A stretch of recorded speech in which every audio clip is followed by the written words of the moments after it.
Rusya ne Amerika zincir vuramaz hudutlarımıza. Hudutlarımız için, kırmızı çizgimiz Kudüs için yürüyoruz.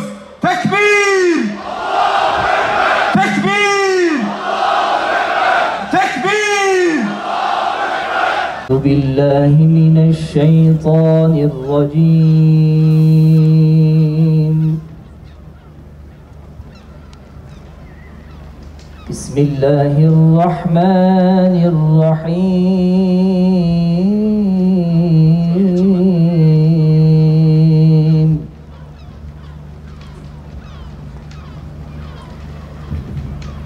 İnna fetahna leke fethan mubina.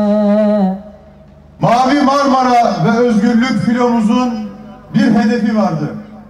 Bir amacı vardı, bir maksadı vardı, bir menzili vardı. Sosyal faaliyet gemisi değildi Mavi Marmara.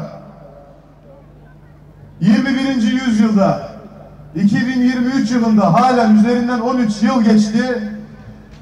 Gazze'de devam eden ambargoyu delmek ve adeta bu açık hava hapishanesi haline getirilmiş zulme bir son vermek ile yola çıktı Mavi Marmara.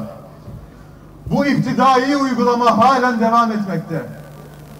Bu ayıp da maalesef hala biz Müslümanların üzerinde durmakta.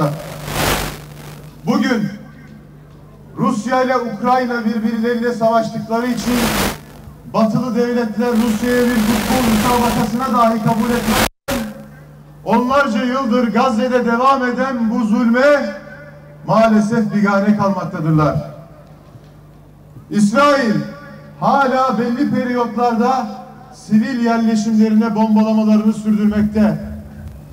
Bununla birlikte uydurma vesikalarla işgal politikalarını her geçen gün daha da ilerletiyor.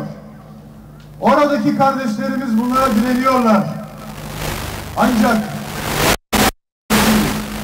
dünya üzerindeki en marjinal grupların dahi haklarını cansiperane savunanlar maalesef buradaki bu insan haklarını görmüyorlar, duymuyorlar ve maalesef gündem yapmıyorlar.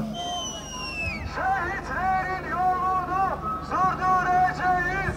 Şehitlerin yolunu sürdüreceğiz. Tekbir! Allahu Ekber! Allahu Ekber! Allahu Ekber! Rabbim bizleri özgür Kudüs'te buluştursun inşallah. Esselamu Aleyküm ve Rahmetullahi ve Berekatuhu.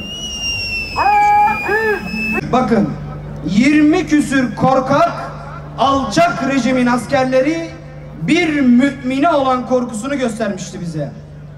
Biz bu korkuya aslında şaşırmadık. Gözlerinin dışarıya fırlayacağı günü bekleyen zalimlerin de yapması gereken buydu. Korktular, yeniliyorlar. Yeryüzünden de Müslümanların elleriyle silinecekler inşallah. Şimdi bu korkuyu onlara veren, gözleri, elleri bağlanan bir genç, dünya Müslümanlarına bu dik duruşuyla umut veren bir genci, Fevzi El Cüneydi'yi duygularını aktarmak üzere mikrofona davet ediyorum. مثل ما قلت شوي شوي جملة جملة هيك ميكروفون بس هيك حادثها جواتها مشان ابدا بلفظ السلام. الذكرى 13 للمجزرة التي ارتكبها الاحتلال الإسرائيلي بحق سفينة مرمرة. أنا من هنا أؤكد على أن الاحتلال الإسرائيلي دائما في كل مرة يرتكب الجرائم من حق جميع أبناء الشعب الفلسطيني وأيضا يرتكبها بحق الأتراك والمسلمين عامة. ومن هنا أؤكد وأبين لكم حقيقة الاحتلال على أنه دائما يستخدم جميع أنواع الجرائم في محاربة الإسلام وقبلة المسلمين.